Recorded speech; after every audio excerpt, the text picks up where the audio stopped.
ఐబొమ్మ రవి ఇలా చేస్తాడని ఊహించలేదని ఆయన తండ్రి అప్పారావు ఆవేదన వ్యక్తం చేశారు. విశాఖలో నివసిస్తున్న ఆయన కుమారుడి అరెస్టుపై స్పందించారు. చిన్నతనం నుంచి క్రమశిక్షణగా పెంచామని, మంచి భవిష్యత్తు సాధిస్తాడని నమ్మానని, కానీ కుటుంబ పరువును రోడ్డున పడేశాడని బాధపడ్డారు. రవి చేసిన తప్పును తాను సమర్థించనని అప్పారావు తెలిపారు. ఎవరు తప్పు సవాల్ విసరడం అనేది చాలా తప్పు, 100కు 100% తప్పే. ఇటు చేసిందే తప్పు అని సవాల్ విసరడం ఏంటి? విసరకూడదు, తప్పు అది. ప్రభుత్వానికి సవాళ్ళు ఇసిరినంత పెద్ద మనగాళ్ళు కాదు కదా. ప్రస్తుతం మన ఎంత నాయకుడికైనా అది అలాంటి మాట రాకూడదు నోటంట. మా కుటుంబానికి మాకు చెడ్డ పేరమ్మా. ఏటి ఇలాంటి పనులు? మనం ఎన్నాళ్ళు ఇల్లు బయలుదేరి ఇంట్లో నుంచి బయటికి వెళ్ళారు కాదు, అలాంటిది ఈదుల పాలు అయిపోయాము. దేనికోసం అయిపోయామమ్మా?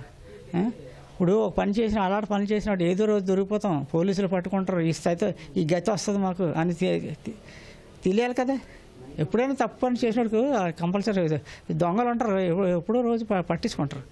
పట్టుకున్నప్పుడు నాకు ఇలాగ అయిపోతాం, నాకు తెలియాలి కదా.